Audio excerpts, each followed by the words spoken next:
Muy bien, muy buenos días, hermanos. Vamos a tomar nuestras Biblias y vamos a ir al texto que estamos desarrollando, estrujándolo al máximo, porque es de mucha bendición para las familias de nuestra iglesia. Proverbios capítulo 1, versículos del 7 al 10.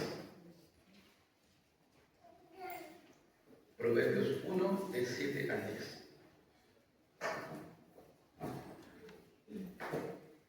Dice la palabra del Señor así, Proverbios 1, del 7 al 10. El principio de la sabiduría es el temor de Jehová. Los insensatos desprecian la sabiduría y la enseñanza. Oye, hijo mío, la instrucción de tu padre, y no desprecies la dirección de tu madre, porque adorno de gracia serán en tu cabeza y collares a tu cuello. Hijo mío, si los pecadores te quisieren engañar, no consientas. Si dijeren, ven con nosotros, pongamos acechanzas para derramar sangre, acechemos sin motivo al inocente, los tragaremos vivos como el Seol y enteros como los que caen en el abismo. Hallaremos riqueza de toda clase, y daremos nuestras casas de despojo, y echa tu suerte entre ellos, tengamos todos una bolsa. Hijo mío, no andes en camino con ellos, aparta tu pie de sus veredas, porque sus pies corren hacia el mal, y van presurosos a derramar sangre, porque en vano se tenderá la red ante los ojos de toda ave, pero ellos a su propia sangre ponen acechanzas, y a sus armas tienden lazo. Tales son las sendas de todo el que es dado a la codicia, la cual quita la vida de sus poseedores. Vamos a estar hablando en este sermón acerca de la importancia que tiene para el hijo y también para un padre instruir a sus hijos en el camino de la piedad, en el camino de la piedad. Hay tres aspectos que son importantes en el tema que vamos a hablar hoy, que están involucrados dentro del contexto de Proverbios 1, del 7 al 10. Primero, tiene que ver con el temor a Dios. Segundo, tiene que ver con la autoridad de los padres. Y tercero, tiene que ver con las malas compañías. ¿Ya? Esos van a ser los tres temas que vamos a estar abordando en esta mañana.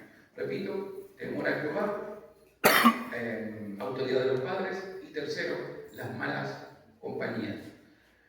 Oramos a Dios y vamos a ir directamente a este sermón que va a hablar acerca de la importancia de la crianza de nuestros hijos en el camino de la piedad.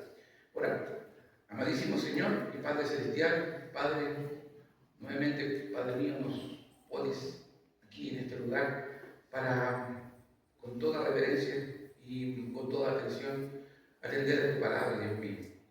Padre, es ella y en ella en donde se encuentra la sabiduría. Es en ella, en esta palabra fiel, donde nosotros encontramos advertencias, consejos, pero también el sano camino dirigido hacia Dios. Es escrita por ti, Dios mío, esta palabra, que en su esencia la llamamos las Sagradas Escrituras, y que nos llevan también a un camino de vida. Ignorarla, pasarla por alto, no recibir sus consejos, sería lo mismo que, como dice el proverbio, hablaría de insensatez de parte nuestra.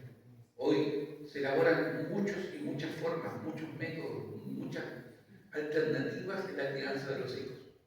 Pero Padre, hoy estamos expuestos a la gran verdad. Ninguno de nuestros hijos será guiado a tus caminos, si no es por la guía del Espíritu Santo, si no es por la influencia de los padres, que son los medios de gracia que tú has puesto para nuestros hijos. Padre mío, ayúdanos en verdad. El Espíritu Santo obra de manera perfecta y maravillosa. Pero Padre, en tu perfecta voluntad, tú has escogido también a hombres y mujeres imperfectos para que cumplan esta labor. ¿Cómo podemos hacerlo? ¿Cómo podemos cumplirlo si estamos lejos de usted? ¿Cómo podemos hacer los referentes, el apoyo para nuestros hijos si no estamos caminando en el camino de piedad que tú nos pides? Padre mío, ayúdanos también como padres que ya entrados en años, hoy vemos reflexionando que en su momento se nos advirtió acerca de estas palabras, pero aún hay esperanza, no en lo que pueda decir no, sino en lo que dice su palabra. Aquella palabra que señala que en Jesucristo y solo en Él tenemos el camino la verdad y la vida, y que nadie viene al Padre si no es por Él. Padre, te damos las gracias, bendiga nuestra iglesia, bendiga la palabra de hoy y ayude, fortalezca el corazón del expositor de su palabra en esta mañana. En el nombre de Cristo Jesús. Amén. Amén. Todo partió hace algunas semanas atrás cuando hablamos acerca de que era necesario y urgente moldear el carácter de nuestros hijos. Una responsabilidad dirigida solamente hacia dos personas que forman parte de la familia, padre y madre. Y como mencionaba hace semanas atrás, estos dos elementos que son en su esencia seres imperfectos, pero que están siendo guiados por el Espíritu de Dios y están siendo instruidos por su palabra, son los grandes medios de gracia más directos que sus hijos tienen. Y por tanto, cuando Dios prepara a estas dos personajes, al papá y a la mamá, para instruir a sus hijos, hay una responsabilidad altísima en cada uno de ellos. Hablamos entonces de la necesidad de que nuestros hijos sean moldeados. Segundo, hablamos de que la responsabilidad recae en los padres. Y tercero, que nosotros también tenemos que rendir y cumplir con el ejemplo. Porque muchos de nosotros, la actitud que toman nuestros hijos también es referida como un ejemplo malo o bueno que le hayamos dado. Podemos alentar la vida de nuestros hijos, pero también podemos provocar el desaliento en ellos. Dicho de esa manera, también es necesario abordar las siguientes enseñanzas bajo tres temáticas interesantes. Primero, debemos conocer la meta. ¿Cuál es la meta a la cual ustedes como papá y mamá están preparando en la dirección de sus hijos? ¿Cuál es la meta? ¿Hacia qué los quiere dirigir? ¿Cuál es el camino que quiere trazar? ¿Cuál es el objetivo al cual usted pretende que sus hijos lleguen? Yo creo que todos queremos, en verdad, que nuestros hijos, nuestras hijas sean hombres y mujeres de bien en esta sociedad, ¿no? ¿Sí? Pero también que sean hombres y mujeres de bien en la sociedad venidera, la celestial, aquella que verdaderamente nos interesa. Yo de alguna manera estoy muy de acuerdo en el hecho de que usted incentive a sus hijos y a sus hijas a tener un oficio, una profesión, un trabajo. Ciertamente, y esta responsabilidad fuerte recae sobre la labor del varón, que siempre será, según la Escritura, la cabeza de este núcleo familiar. Por lo tanto, la Biblia da antecedentes muy interesantes al decir que el que no trabaja, no come, y que aquel que no provee para su familia es peor que un incrédulo. La responsabilidad fuerte está en la cabeza, en el varón. Pero ciertamente, como hemos leído hoy en el Proverbio 31, la mujer tiene altísimas habilidades, no tan solo manuales, sino que también mentales y de conocimiento para ejercer un trabajo o un oficio. Eso no lo puedo negar, no lo puedo discutir. Algunos dicen, mis queridos hermanos, que los hombres tenemos 5 sentidos, pero parece que la mujer tuviera 6 sentidos. ¿Ya? Hay algo que la distingue. Y por gracia de Dios, qué bueno que sea así, que el hombre y la mujer sean distintos. ¿Por qué? Porque cuando se logra este complemento, esta unión, hermano, sale muy bendecida una familia. Pero ojo, cuando estos dones que Dios da, cuando estos talentos que da Dios a la familia son ocupados para su obra. No desperdicies los talentos que como mujer, como hombre, Dios te ha dado. Utilízalos principalmente para fortalecer tu familia, para fortalecer el ministerio de la iglesia y también para hacer luz en este mundo. Entonces, hermano, hay muchas tareas que uno puede emprender, siendo la más importante tener una meta clara para el destino de nuestros hijos. ¿Qué quiere usted de sus hijos? ¿Qué espera lograr de sus hijos? Hay algunos que aventuradamente dicen, bueno, en realidad lo único que yo voy a cumplir es darle alimento, darle estudio, y cuando él decida, que haga lo que haga. ¿Ya? Yo creo que es una situación demasiado indolente al responder de esa manera. Porque en el fondo, lo que estamos haciendo es determinar o trazar un camino sin destino, sin propósito. Una de las labores importantes que como padre y como madre debemos colocar en el corazón de nuestros hijos es que ellos tengan un propósito. ¿Saben? En este momento, en muchos lugares del mundo, hay muchos jóvenes de la misma edad que sus hijos. De la misma edad que sus hijos. Pequeños y grandes. Pero que no tienen ningún propósito en la vida. ¿Por qué un hombre y una mujer caen en las drogas? Porque un hombre y una mujer caen en un vicio. Porque no hay propósito en ellos. No hay un fin en ellos. No hay una consecuencia en ellos. ¿Quién debe trazar el camino? ¿Qué dice la Escritura en Proverbios 22? Dice, instruye al niño en su camino, y cuando fuere viejo, no se apartará de él. ¿Se da cuenta que el centro de la atención, el centro de la instrucción está en una persona que no es el niño, que no es el joven? Que los jóvenes en la etapa entre los 14 y los 25, ahora bueno, la adolescencia, hermano, parece que la adolescencia es perpetua. El síndrome de Peter Pan es como notorio, ¿no? Nadie quiere dejar de ser niño. Hombres viejos ya, 40, 50 años, que todavía disfrutan con el PlayStation, ¿no? Y se compran la última versión del FIFA 2025, 2026. Cuando esas labores recaen a lo mejor en un periodo, en un tiempo para los pequeños. A mí también me gustaba jugar el FIFA en todo caso, pero jugaba con mis hijos. Como a ninguno le gusta el fútbol, poco me duró el juego del deporte. Pero hay adultos también que destinan su tiempo para otras cosas que no son la responsabilidad más importante, que es la familia. Hay un grupo grande hoy en la sociedad de jóvenes cuyo propósito es el siguiente: trabajar, disfrutar, viajar, comer y descansar. En esta larga lista de actividades no se encuentra el formar una familia. No se encuentra, no está dentro de sus planes, no está dentro de su lista. Y las consecuencias a lo mejor pueden venir del hecho de que el modelo que vieron en casa no les agradó, ni tampoco les convino. ¿En qué sentido? Si un hijo pequeño ve pelear a sus padres toda la vida, ¿tendrá deseo de casarse? Si los padres se quejan de sus hijos, es una carga. Perdón la expresión, eres un cacho. Cuando los papás traigan así a los hijos, ¿tendrán los hijos el deseo de tener hijos? Digo, ¿para qué? Son un cacho. Así lo aprendieron. Y por lo tanto, hermanos, si nosotros vemos las razones por las cuales hoy en día un altísimo número de personas jóvenes que trabajan no quieren casarse ni tener hijos, es porque detrás de ellos hay una historia que dañó la estructura formal del propósito de Dios.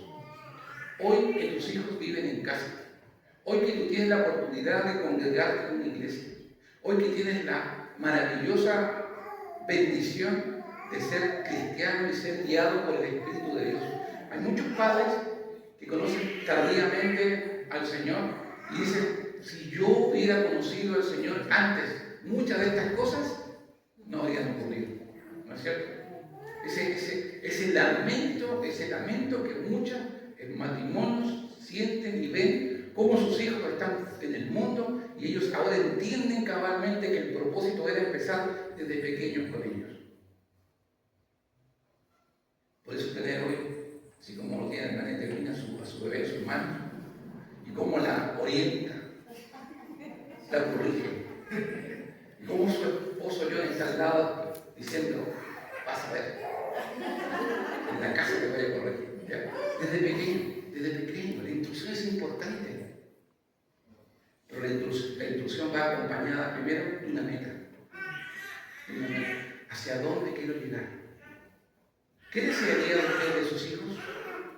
Primero, importante, ¿qué es prioritario? Buenos profesionales, exitosos, millonarios. Un predicador de la prosperidad, cantante mexicano, decía: lo que yo más quiero de mis hijos es que mis hijos sean millonarios. Yo les hablo todos los días: tú tienes que ser millonario, tú tienes que ser millonario. Cuenta este hombre y dice: un día mi hijo en el vehículo: papá, yo quiero ser millonario. Y él se alegraba y decía: ven, que seré de yo. Pero nunca le habló de ser un cristiano fiel. Nunca le habló de ser una persona entregada al Señor. mis queridos hermanos, ese es el modelo que en muchos hogares se está impartiendo. Un modelo basado en una cosmovisión del mundo. El mundo no puede penetrar a nuestra familia planteando un modelo. Usted tiene en la palabra de Dios el modelo perfecto. La cosmovisión cristiana, la forma de ver el mundo en forma bíblica y cristiana, nos lleva a pensar lo siguiente: ¿cuál es mi meta? ¿Cuál es mi objetivo? ¿A qué quiero llegar con la crianza de mis hijos? Primero, que sean primero, a que sean hijos de Dios. Y segundo, a que sean excelentes hijos de Dios en este tiempo y mucho mejor en el venidero. Son propósitos que el mundo no va a entender, son propósitos que el mundo no va a aplaudir, pero son propósitos que a usted le darán una satisfacción enorme y grande de haber sido los instrumentos que Dios ocupó para la salvación de su hijo. Segundo, el método. Y tercero, la manera. Pero eso lo vamos a ver mucho después. Hoy vamos a estar hablando de la meta. Y al hablar de la meta, nos encontramos con la primera de las interesantes situaciones a las cuales nos encontramos, que es la piedad. Y en la piedad vamos a hablar acerca de lo siguiente. Versículo 7 de Proverbios 1 dice: el principio de la sabiduría es el temor de Jehová. Pero no es lo siguiente, que hay un grupo de personas que son mencionadas aquí, a los cuales la Biblia lo llama los insensatos, los necios, los testarudos, aquellos que rechazan la instrucción. Es por tanto que esta palabra que es enseñada, que es predicada, que usted ha leído conmigo, que usted la está rumiando en su mente una y otra vez, trae dos consecuencias: o la recibe o la rechaza. ¿Sí? Si yo la recibo, la debo recibir con la mayor humildad, con la mayor referencia. ¿Por qué? Porque es palabra de Dios. Y si usted la rechaza y quiere vivir y enseñar a sus hijos a su manera, cae dentro de este grupo que son los insensatos. ¿Y qué hacen los insensatos? La desprecian. Tanto así que Proverbios capítulo 1, versículo 7 está muy relacionado con el Salmo 14 y el Salmo 53, que dice: el necio dice en su corazón, no hay Dios. Entonces, ¿cuáles son las consecuencias de llevar una vida alejada de Dios, no bíblica, no formar su familia en los estándares de Dios? Entonces, si no estamos en los estándares de Dios, estamos formando a nuestros hijos en los estándares del mundo. Y los estándares del mundo no reconocen a Dios como la autoridad. Se lo mencionan en Romanos 1. Pretendiendo ser sabios, ¿qué es lo que se hicieron? Necios. Pero dice la Escritura que Dios tiene dos formas de revelarse, ¿no? La revelación general y la revelación especial. ¿Qué es la revelación general? Mire, Romanos 1:20, porque las cosas invisibles de Él, su eterno poder y deidad, se hacen claramente visibles desde la creación del mundo. Esa es la revelación general. ¿Ya? ¿Quién hizo esto? ¿Quién lo creó? ¿Quién lo diseñó? ¿Fue hecho al azar? ¿Fue hecho al paso de los tiempos? El mundo era un desorden y pasan los miles y miles de años y de repente del desorden sale el orden. ¿Es posible eso? ¿Es probable que del desorden salga el orden? ¿Puede o no puede serlo? Yo tomo mi reloj, ¿cierto? No lo voy a decir la marca, ¿ya? Lo meto dentro de una... Primero pesco mi reloj, pesco un martillo y hago añico mi reloj, ¿ya? Hago añico, junto todas las piezas, lo meto en una juguera, le echo un poquito de agua, prendo la juguera, ¿cierto? Empiezo a dar vuelta a la juguera, espero 5 años, 10 años, de repente detengo la juguera, destapo la juguera y va a salir el reloj de nuevo. Existe la la posibilidad de que salga el reloj de nuevo? No. Va a ser una masa de reloj, pero no el reloj, no. El mundo no fue creado al azar, no fueron movimientos y golpes de asteroides, explosiones, sino que hay un diseñador detrás de esto. Hay un diseñador. Esa es la revelación general que está expuesta a toda la humanidad. De que la humanidad es creada hasta ahora, el hombre mira los cielos y quiere saber qué hay más allá de los cielos. Se ha llegado a la Luna. Hay intentos de llegar a Marte. Han mandado sondas a Júpiter, a Plutón, porque, hermano, el universo es infinito, es extenso. Pero hay un creador detrás de ello.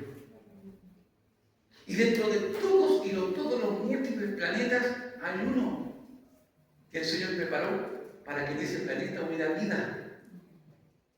Se mueve un poquito más para acá, se encuentra Venus.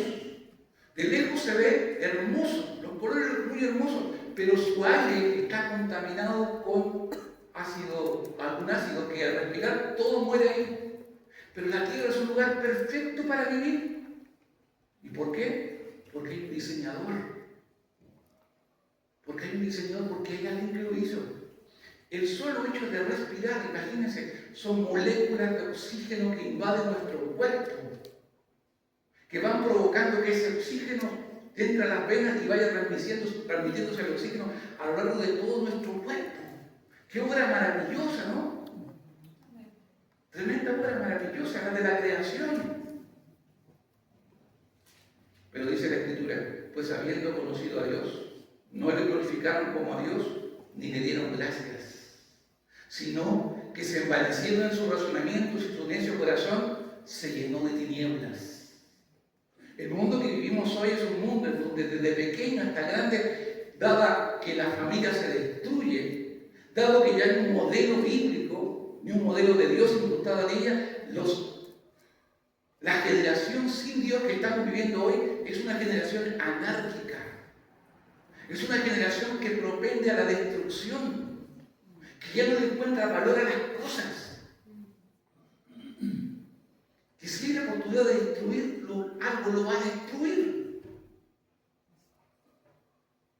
¿Se recuerda cuando nuestra ciudad era hermosa para pasear, para ir al centro, tranquila, ¿cierto? 9 de la noche, 10 de la noche, uno esperaba, pasaban las micros a las 10 de la noche. Y había micro, uno se subía tranquilamente y llegaba a casa. Pero ahora lo que uno más quiere yendo al centro es volver a la casa. ¿Qué pasó con tantas ciudades? ¿Qué pasó en el mundo? Ese gobierno dominado por la anarquía, por hombres y mujeres con un corazón entenebrecido, lo ha hecho todo añico. Y vendrá algo peor. ¿Sabes? Hace algunos días lo que le pasó al presidente de Argentina. Lo podemos criticar, podemos aplaudir por algunas razones, pero que alguien quiera provocar la muerte. Complicado. Pero eso es consecuencia de que el núcleo básico de la sociedad, la familia, está absolutamente corrompido. ¿Por qué? Porque no hay temor a Dios. Porque no hay una enseñanza piadosa. Tú que eres joven, tú que eres soltero, ¿cuál es tu propósito? La tengo clara. ¿Me voy a casar? ¿Para qué? ¿No voy a tener hijos? ¿Para qué? Me voy a complicar la vida. Quiero vivir libre de este mundo para hacer lo que yo quiera. Mal propósito también. Porque dice la Escritura que todo comienza en Proverbios 1 con el temor a Jehová. Es la piedra angular de la vida piadosa. Si tú no temes a Dios, si tú no llevas una vida ignorando a Dios y pasando por alto a Dios, ciertamente tu vida no es una vida piadosa. Si para ti las reuniones en la iglesia no tienen importancia, si para ti las actividades entre los hermanos no tienen valor, no tienen importancia para ti, hermano, estás menospreciando. El hermano decía aquí, en verdad, tuvimos una reunión linda el día viernes. Me decía al final, pastor, es tanta la información que ya, y a lo mejor van a cambiar mi cerebro, comprarme otro para que me alcance toda la información. ¿Sabes por qué? Porque la sabiduría que viene de parte de Dios es maravillosa. Nuestra mente cuesta entender lo grande que es Dios. Les comentaba, y lo voy a contar por tercera vez, ¿ya? Creo que lo comenté la semana pasada, lo que escribía C.S. Lewis respecto a una parte del libro, cuando habla acerca de esta jovencita Lucy y el león Aslan. ¿Ya? Cuando Lucy dice, qué grande eres, Aslan. Y Aslan le dice, pero Lucy, tú también has crecido. Pero Aslan se detiene y le dice, mientras más grande crezcas, Lucy, me verás más grande a mí. Y cuando más maduramos en las cosas de Dios, nos damos cuenta cuán grande es nuestro Dios. Cuando llegamos a los caminos, hablamos de Diosito. Hablamos irreverentemente desde arriba. Pero cuando verdaderamente notamos que nuestro Dios es un Dios que merece toda reverencia, hablamos del gran Dios. Del gran Salvador que tenemos. De la gran guía que tenemos. Que caminamos no desprovistos de protección de este mundo, sino que vivimos acompañados de la misericordia y de la gracia de Dios. Eso se adquiere con madurez. Y aquel que quiera recibir sabiduría y enseñanza, pídala a Dios. Y la da abundantemente. Pero que aquel que no le interese, aquel que la desprecie, no se queje cuando los problemas vengan, porque no va a estar capacitado para responder, porque es una criatura indefensa en este mundo. ¿Cuánta ayuda necesitamos los padres? ¿Cuánta ayuda necesita una madre en la enseñanza de sus hijos? ¿Cuánta ayuda necesita una madre que está sola? ¿O un padre que está solo criando a su hijo? La ayuda vendrá del Señor. Pero el primer elemento importante es que la piedra angular es el temor a Dios. Miren lo que dice el escritor de Eclesiastés. En el último capítulo de Eclesiastés, capítulo 12, ante la pregunta, ¿en qué consiste la vida? ¿En qué consiste la vida? ¿Cuál es el propósito por el cual estoy yo aquí? Eclesiastés 12:13 dice, el fin de todo el discurso oído es este. El fin de todo el discurso oído es este. Eclesiastés 12:13. ¿Cuál es? Teme a Dios. ¿Y qué más? Guarda sus mandamientos, porque esto es el todo del hombre. ¿Se dan cuenta que es la piedra angular donde gira todo? Le pierdes el temor a Dios y todo se viene abajo, todo se desvanece. Pero mientras entendamos claramente qué es ese temor a Dios, partimos de la base de que debe ser tomado en un sentido, número uno, en un sentido de reverencia. El temor a Dios debe ser entendido como un sentido de reverencia, un sentido de la presencia de Él en mi vida. El hombre teme a Dios, el hombre que teme a Dios no solo conoce la grandeza y la majestad de Dios, sino que vive en su presencia, vive en reverencia a Él todo el tiempo. Todo el tiempo. Temerle al Señor es tener la conciencia de que sus ojos están encima de nosotros en todo momento. Wow, pero eso de alguna manera me hace, ¿verdad?, temerlo, pero no. Es honrarlo en su presencia, es reverenciarlo en su presencia. Levítico 19, versículo 14, me llamó la atención este versículo y lo anoté para compartirlo. Levítico 19, 14.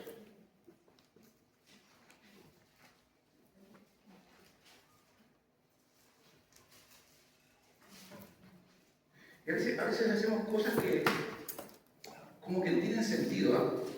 Por ejemplo, le pregunto, ¿podrá un sordo escuchar una maldición? ¿Podrá un sordo escuchar una maldición? ¿Podrá un ciego ver el tropiezo que está delante de su camino? No. El Levítico 19:14 dice lo siguiente: no maldecirás al sordo y delante del ciego no pondrás tropiezo, sino que tendrás temor de tu Dios. No maldecirás al sordo, no te va a oír. No colocarás tropiezo sobre el ciego, no va a haber el tropiezo que tú pusiste, sino que teme a Dios. Aquí quiero llegar con esto, hermano, que hay acciones que nosotros hacemos diariamente pensando que Dios no las ve. Hay actitudes que tenemos, hermanos. Lo más terrible, mis queridos hermanos, es que qué bueno que usted no viva conmigo y yo vivo con usted, ¿ya? Porque viviríamos enojados. ¿Sí? El problema es mostrar las malas actitudes. ¿Sabe dónde? Dentro de la iglesia. ¿Se imagina usted, mis queridos hermanos, que un día yo llegue enojado y le diga alguna palabrota a usted? Y después yo le diga, es que desperté atravesado. Desperté atravesado, perdón, tiene que perdonarme. Hermano mío, ¿sabe cuál es el problema? Que las palabrotas no salen en una ocasión, sino que las palabrotas están ahí porque son de uso continuo. Si a mí se me sale una mala palabra, si a mí se me sale un garabato, no es porque mi cerebro esté fallando y me esté dando información equivocada, es porque esas palabras yo las utilizo diariamente. Tratamos de engañarnos, tratamos de decir, en verdad, ninguna palabra corrompida sale de mi boca, pastor, ninguna. Qué interesante sería, hermano, que tuviéramos una cámara en nuestros vehículos, ¿no? Que grabara todas las palabras que decimos cuando se nos cruza un peatón imprudentemente. O cuando alguien que está al lado nos hace un gesto inapropiado. O cuando nos roza el espejo, ¿cierto? O cuando el carabinero nos detiene. Si esa video grabara todo lo que pensamos o decimos, y después sacamos la tarjeta y la reproducimos aquí en la iglesia en pantalla gigante, quedaríamos todos avergonzados, ¿cierto? Pero su auto no tiene esa cámara. Pastor de la iglesia, ¿ve? Pero olvidamos, ¿sabe qué cosa? La presencia y la reverencia que le debemos tener a Dios. Si un cristiano esta mañana ha tomado por decisión particular no asistir porque se encuentra cansado, abrumado, desanimado en algún área de su vida, no tiene temor de Dios. No tiene temor de Dios aquel cristiano que debería estar reunido con la congregación el día domingo, el día del Señor, habiéndole Dios permitido que trabajara de lunes a domingo, que le diera la salud, que le diera la fuerza, que ahora a fin de mes, más encima, pagarlo. ¿No debería estar aquí agradecido por todo lo que Dios le da? ¿No tiene temor de Dios aquella persona que en verdad opta cuando hay una dificultad, un problema, un cansancio? El día del Señor es el domingo, el miércoles es secundario. No hay temor de Dios ahí. Ahora, hermano, lo que usted haga con su vida, yo no me voy a meter, hermano, yo solamente soy el pastor de la congregación y yo no vivo con usted, y qué bueno que no viva con usted, y qué bueno que usted no viva conmigo. Pero el problema es, ¿sabe quién vive con usted? ¿Sabe quién comparte su vida con usted? ¿Sabe quién ve los lagartos y sapos que salen de su boca? ¿Sabe quién ve la actitud de decir, oye papá, no me ir a la iglesia? Estoy cansado. ¿Quién lo ve? Sus hijos. Es lo que trato de explicarle directamente, que el mal ejemplo trae consecuencias. Y uno de los malos ejemplos es mostrarle a nuestros hijos que el temor de Dios no es tan importante. El salmista decía lo siguiente, Salmo 139, ¿a dónde me iré de tu espíritu? ¿Y a dónde huiré de tu presencia? Si subiera a los cielos, te responderé, allí estás tú. Y si en el Seol hiciere mi estrado, he aquí, allí tú estás. Si tomare las alas del alma y habitar en el extremo del mar, aún allí me guiará tu mano y nacerá tu diestra. No existe un solo lugar en el planeta donde no podamos huir del ojo de Dios. Dios lo ve. Dios escucha. Todas las cosas están desnudas y abiertas delante de Él. Y tener temor a Dios es vivir con la conciencia de que esta verdad todo el tiempo es real. Hermanos, cuando vuestros hijos estén con ustedes en casa y ustedes tengan un comportamiento no conforme a lo que dice la palabra, el comportamiento de un padre cristiano, debemos reaccionar, apartarnos a un lugar. El trono de la gracia está siempre dispuesto. Amén. Y volver a ese lugar diciendo, hijo, lo siento, perdóname, me equivoqué. No eres el padre, no soy el padre que tú necesitas. Pero a partir de ahora voy a intentar con la ayuda del Señor hacerlo. Sí, porque es muy fácil decir la frase típica que todos decimos, bueno, el Señor dice así. No lo repetimos constantemente, es que este es mi carácter. Así soy yo, así soy yo. Bien. Hablamos entonces acerca de el temor, que implica reverencia, que implica la presencia, pero que también ese temor implica directamente de que somos responsables delante de Él, sobre todo en el tema de la fidelidad. Pregunta, ¿Dios es fiel con nosotros? ¿Ha faltado alguna vez Dios a sus promesas? ¿Ha faltado algo que Él haya dicho en su palabra que usted pueda reclamarle a Dios, Señor, no me lo diste? No, el Señor lo da abundantemente. Incluso hay cosas que la damos por hechas, pero que Dios en su benevolencia y misericordia las da. Y no nos damos cuenta. ¿Sabe? El simple hecho de llenar nuestros pulmones de aire es un acto de benevolencia de parte de Dios.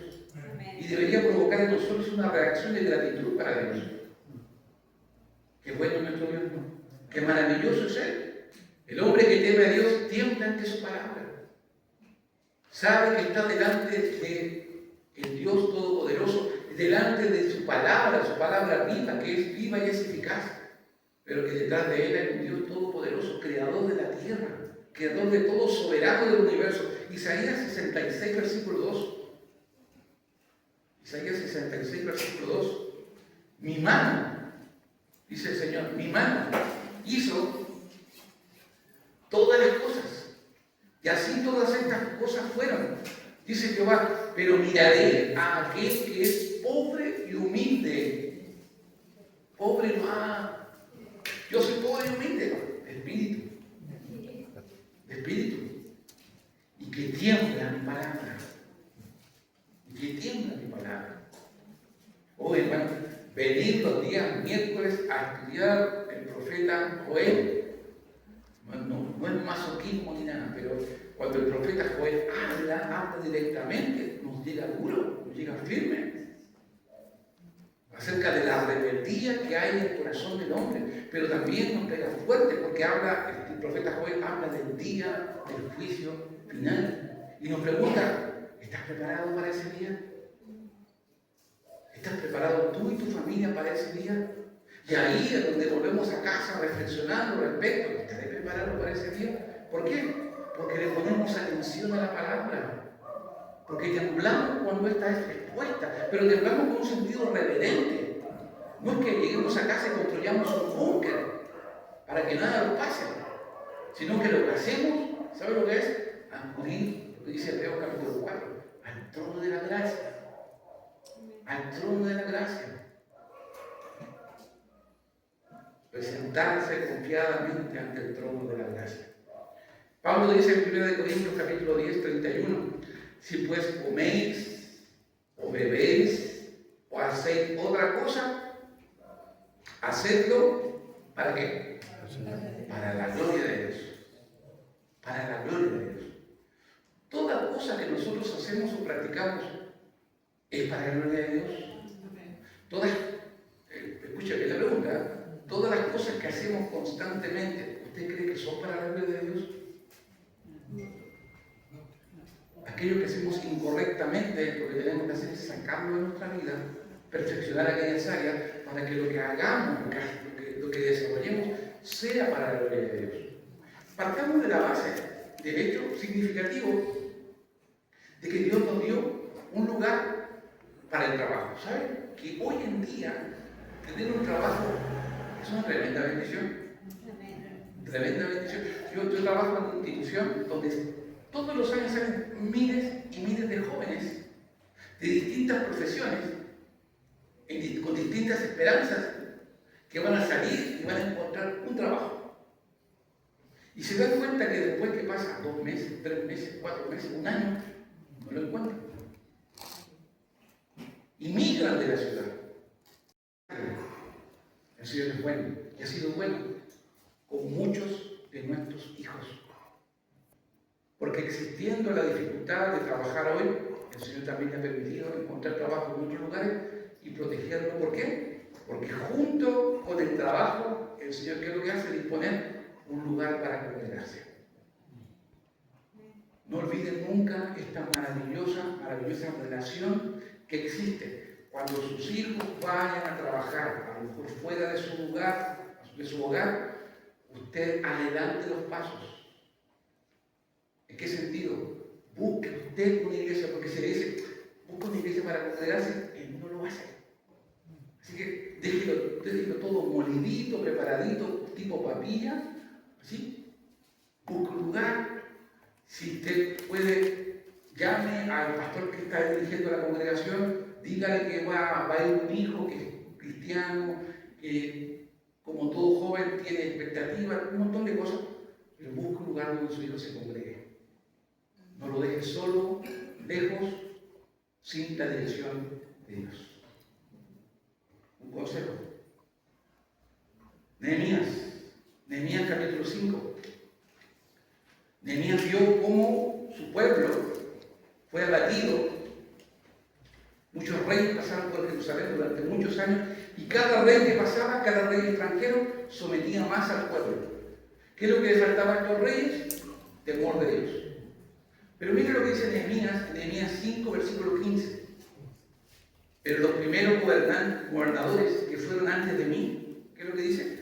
Abrumaron al pueblo y tomaron de ellos por el pan y por el vino más de 40 ciclos de plata. Y aún sus criados se enseñoreaban del pueblo.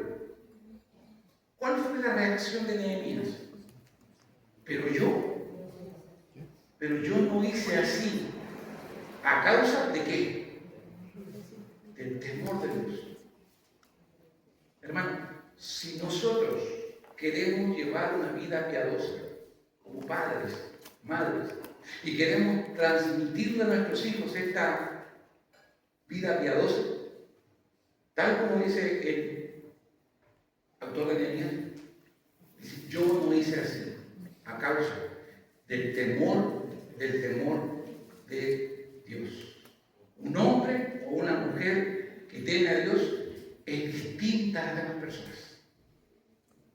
Es distinta a las demás personas.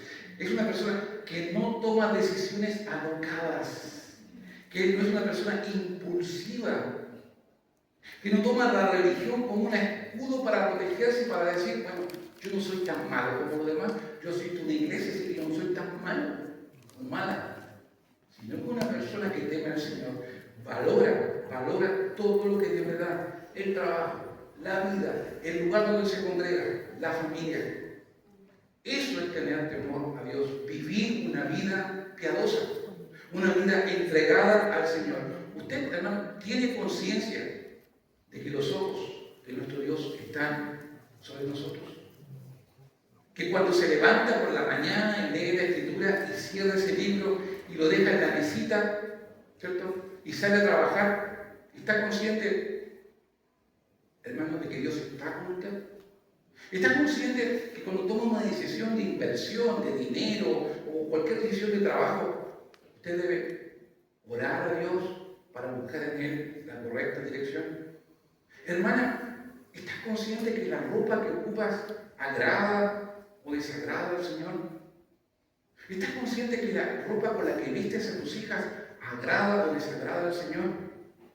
Hay un montón de cosas que nos estamos preguntando. No en ningún sentido acusativo ni para juzgar, sino que verdaderamente, si tenemos temor de Dios, este temor de Dios debe amplificarse a todas nuestras áreas.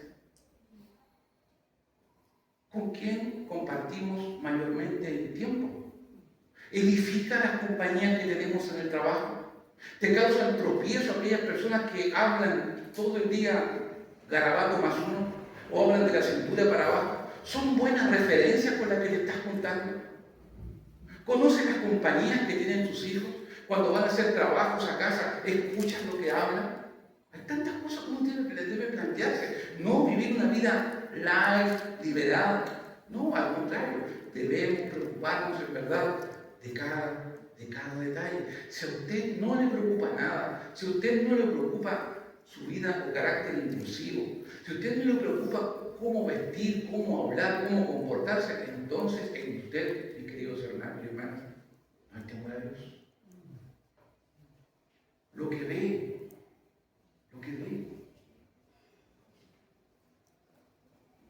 Para encontrar hoy en día una película que se pueda ver,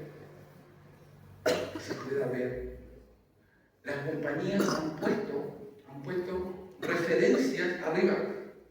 Si es una película que dice sexo, recontra sexo y más sexo, y usted dice, ¿de qué se tratará? Y usted la pincha. Le están advirtiendo, le están diciendo, esa película temática central será esto. Y usted se pregunta, pero ¿y qué tanto? ¿Y cuánto tiempo? ¿Y en qué momento? Y ahí estamos mostrando verdaderamente que, pero observamos más. No, hermano, una pequeña, esa es la capacidad que tiene nuestro cerebro. A veces, hermano, hay imágenes que uno las toma por única vez y que quedan grabadas en la mente. No sé con quién conversaba hace algunos días que hace un tiempo atrás en la internet había un jueguito donde uno colocaba la atención, la mirada de la pantalla y de repente se veía una imagen así como de una niña como de exorcista, con pelo largo así, y el niño quedaba como adentro, ¿cierto? Esa imagen queda impregnada en la cabeza cada vez que hay un momento de angustia, va a aparecer esa imagen. ¿Usted no cree que aquellas imágenes de alto contenido sexual no pervierten el corazón del hombre? ¿No pervierten el corazón de la mujer? Que de alguna manera esa imagen quedó y va a estar ahí dando vueltas todo el día. Entonces, no tan solo es lo que vestimos, sino que lo que consumen nuestros ojos. Los ojos nunca se cansan de ver. Nuestros ojos son curiosos. Pero como dice ahí, la curiosidad mató hasta el gato. Pero la curiosidad puede matar el corazón del hombre. Puede matar el corazón de una madre. Los altos índices de cristianos que caen en el adulterio, el estudio muestra que previamente tenían un problema, una debilidad. ¿Sabe cuál era? La pornografía. Todo es consecuencia de lo otro. Ahora, ¿con qué libertad tienen sus hijos acceso a aquello? ¿Qué libertad le da a sus hijos para alcanzar aquello? Resumo todo esto. Todos estos elementos son importantes porque van revelando cómo es la vida, cómo es el temor a Dios. Y si usted quiere desarrollar la crianza de sus hijos en piedad, partamos nosotros dando el ejemplo.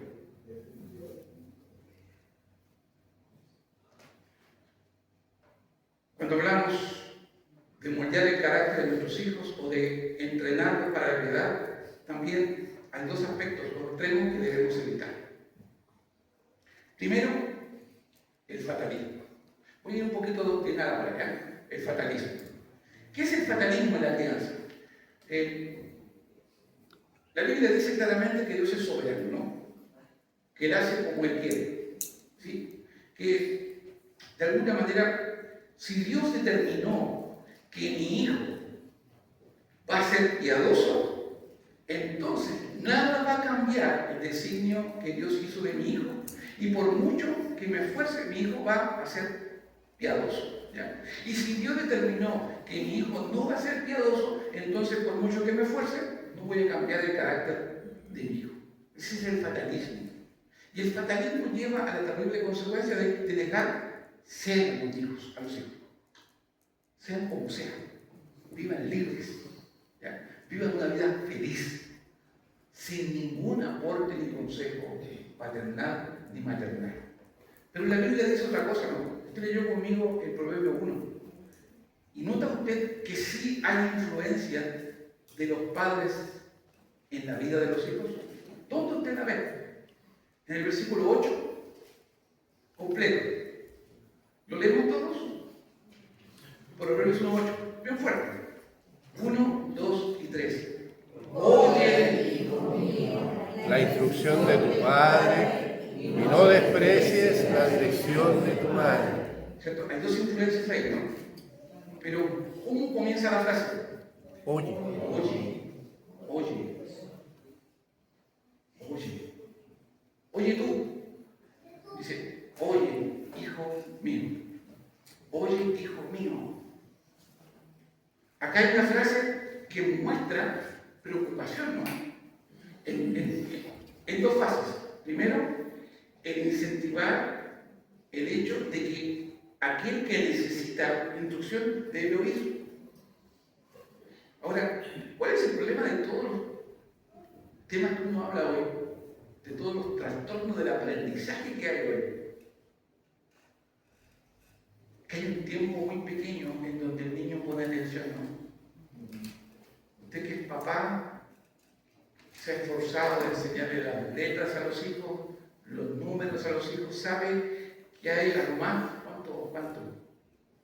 15 minutitos, ¿cierto? Hasta que la mosca vuele, la atención del hijo va a estar ahí, ¿cierto? La mosca vuela y se perdió todo, ¿sí? Pero mire, usted debe enseñar desde pequeñito a que sus hijos oigan su voz.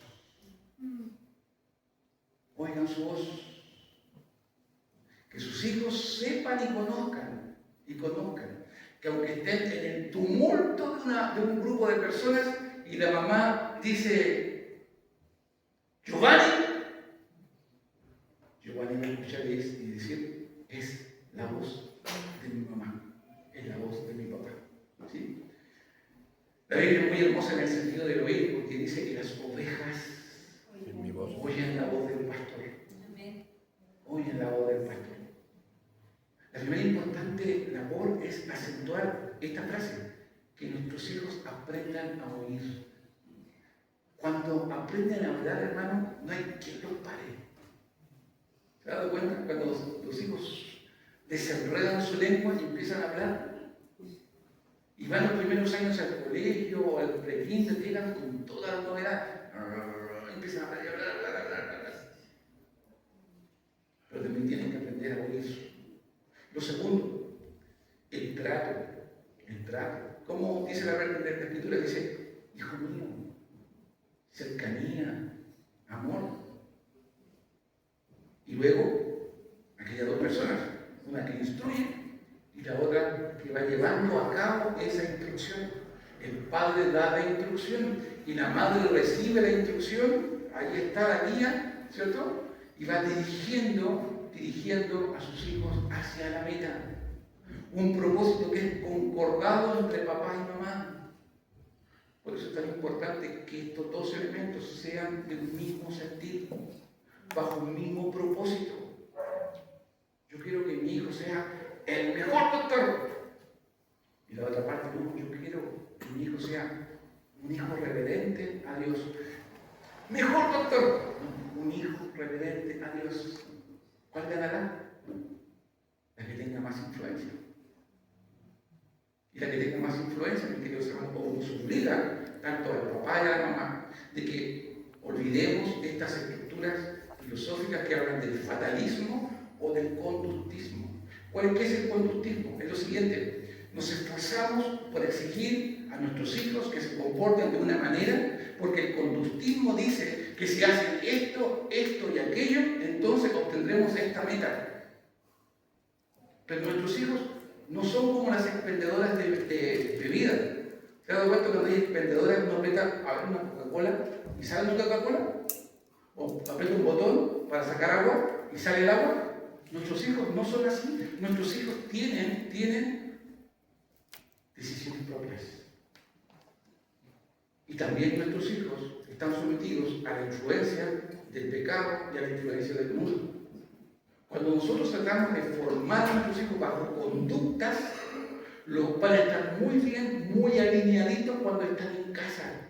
Pero ¿qué pasa cuando se van de casa? Como fue la conducta rígida de un papá y una mamá a la cual temían, ellos no le temen a Dios, sino le temen a los padres. Y como ya no están los padres y van a vivir fuera, van a desarrollar todo lo que está contenido en su corazón y se van a desbordar. Los extremos en la crianza de los hijos nunca son buenos. Aquel propende a llamar las Sagradas Escrituras a una enseñanza balanceada. Primero, hablemos de que efectivamente Dios es soberano y enseñemos a nuestros hijos que Dios hace las cosas como Él quiere. Dios creó el universo, Dios creó las cosas, Dios te creó a ti, hijo. Dios colocó reglas que no podemos violar. Porque aquel que infrinja la ley de Dios, dice la Escritura, que debe morir. Cuando enseñamos a nuestros hijos la presencia, la realidad de un Dios vivo que dejó su ley, estamos siendo aquellos medios de gracia que van dando la instrucción correcta. Pero por otro lado, tenemos que enseñar a los hijos acerca de que son responsables. Responsables. Cuando un vidrio o un vaso se rompe y el niño le dice, papá, yo pasaba por acá y el vaso saltó solo y se rompió. Y usted ve, mis queridos hermanos, que la culpa no es del vaso, es del niño. Hijo, tú botaste el vaso, fue madre. No, papá, se cayó solo. Vibró la casa y se cayó. Cuando nosotros no le enseñamos acerca de la culpabilidad, del pecado, y que necesitan por cada pecado arrepentirse, hermanos, si no lo hacemos y disculpamos a las consecuencias y decimos, ay, hijo, sí, es que esa mesa es tan loca, y estos vasos que estoy comprando ahora son tan saltarines que se caen solos. Hijito, usted no tiene la culpa. ¿Saben lo que estamos haciendo? Formando monstruos que cuando se casen, que cuando estén en el trabajo, cuando se casan, yo no tuve la culpa, ella fue la culpable. Ella. Cuando estén en el trabajo, yo no cometí la falta, yo no robé. El de al lado nunca tiene la culpa. Ese balance es el correcto, mis queridos hermanos. Dios es soberano, Dios hace todas las cosas, Dios dejó su ley, pero el hombre es responsable. Mientras enseñemos muy bien aquellas cosas, es una enseñanza balanceada, una enseñanza equilibrada. Cualquiera de los excesos en ambos extremos provocarán un desbalance en la crianza de los hijos. Y los dos extremos, mis queridos hermanos, propenden a un solo objetivo, el temor a Dios.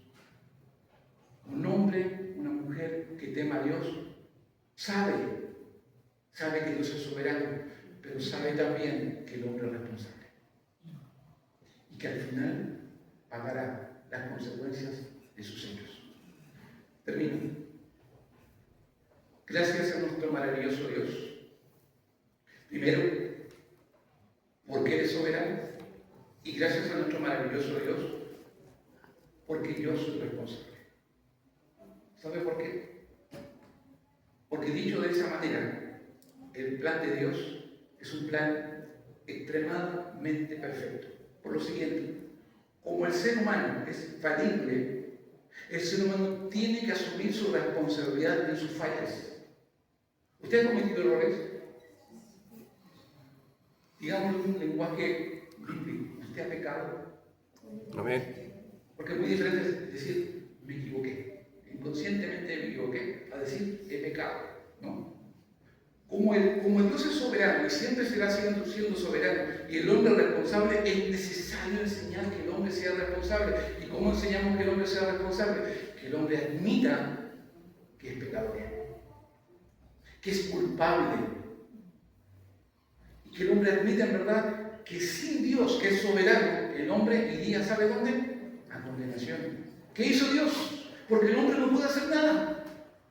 El hombre estará en ese ciclo, pecando y pecando y pecando. Usted tiene Génesis 6 que dice que el pensamiento y corazón del hombre era de continuo hacia la maldad. ¿Sí? Entonces, ¿qué es lo que hace Dios con este hombre? Que debiendo ser responsable, no puede purgar sus pecados. ¿Qué es lo que hace Dios? Envía a su Hijo. Envía a su Hijo. El plan de Dios, reitero, es perfecto, basado en el temor de Dios, es la piedra angular. Dios soberano, el hombre responsable, el hombre peca. ¿Quién salvará al hombre? ¿Quién pondrá en equilibrio aquello? No va a ser el hombre, porque el hombre no busca a Dios. El hombre no se va a arrepentir. El hombre no es perfecto, no es bueno. Hay maldad en él. ¿Qué tiene que hacer Dios? Ejecutar su plan preparado desde antes de la fundación del mundo, enviando a su Hijo, que es el Cordero inmolado de antes de la fundación del mundo, para que todo aquel que en él cree no se pierda, mas tenga vida eterna. ¿Qué quiero decir con esto? Que esto que es importante para usted, también debería ser importante para sus hijos. Sí, enséñenle que todo acto, que todo pecado trae consecuencias. Pero en Dios hay una esperanza para el pecador. Y esa esperanza tiene un nombre: Jesucristo. Si nosotros enseñamos soberanía, si nosotros enseñamos responsabilidad humana, ¿cuánto más importante es enseñarle acerca del Salvador de nuestras almas? Si tú eres un padre cristiano, si tú eres una madre cristiana, que hoy estás viviendo con esperanza celestial, ¿cuánto más es imperioso que transmitas este mensaje a tu hijo? A tu hijo. ¿Desde cuándo, pastor? ¿De los 18 años? Cuando esté grande, cuando entienda. Hermano, estoy sorprendido verdaderamente de lo siguiente. Cada vez más nuestros hijos entienden las cosas a más temprana edad. A más temprana edad. La inocencia, con mucha tristeza lo digo, la inocencia de nuestros hijos la pierden a muy temprana edad. Comienza ya a discernir claramente entre el bien y el mal a muy temprana edad. A muy temprana edad. La niñita de 3 años que va al pre-kinder y le pega un cachetazo a un niño chiquitito por pegarle, muestra que hay maldad en el corazón. Aquel niñito que le roba la colación a su compañerito y se la come delante de sus ojos y se ríe, muestra que en el corazón de ese niño hay corrupción. ¿Qué es lo que le llama hoy en día la psicología moderna? No, son actos reflejos, son niños, hay que entenderlos, hay que comprenderlos. Cuando están haciendo un portonazo, robando a una señora, niño de 12 años, hay que comprender que la sociedad lo formó así. Admitamos el ser humano, humano de raíz. Por eso los problemas son esos, hermanos. ¿Cómo se entiende que una señora embarazada la tomen, la saquen del auto y le roben el auto? No hay conciencia, no hay amor, no hay valor por la humanidad. Todo se muestra por un corazón corrompido. ¿Qué hace el Señor? La obra más grande que usted debe enseñar a sus hijos también. Ese Dios Todopoderoso envía a esta tierra a lo que Él más ama, con lo cual estuvo juntos desde antes de la fundación del mundo, a su Hijo Jesucristo, para que muera, para que entregue su vida por pecadores como nosotros. La salvación, el mensaje de redención debe formar parte también de esa enseñanza que usted debe enseñar a sus hijos. Pastores que tienen que estar más grandes para entender eso. Hermano, ellos no están conscientes en este momento de la condición en que se encuentran. La maldad llena y fluye por sus cuerpos. Es necesario detener que esa corrupción avance. ¿De qué forma? Hablándole del Señor a sus hijos. No espere que lleguen a los 18, porque usted no está seguro de llegar cuando los hijos tengan 18 años. ¿Ya? No, tenga madurez espiritual, ahí voy a hablar. Cuando yo saque un diplomado o un máster en teología o en divinidad, ahí lo voy a hablar. Usted tiene la palabra profética más segura. Usted tiene a Dios, pida sabiduría y lleva la verdad. Amadísimo Señor y Padre Celestial,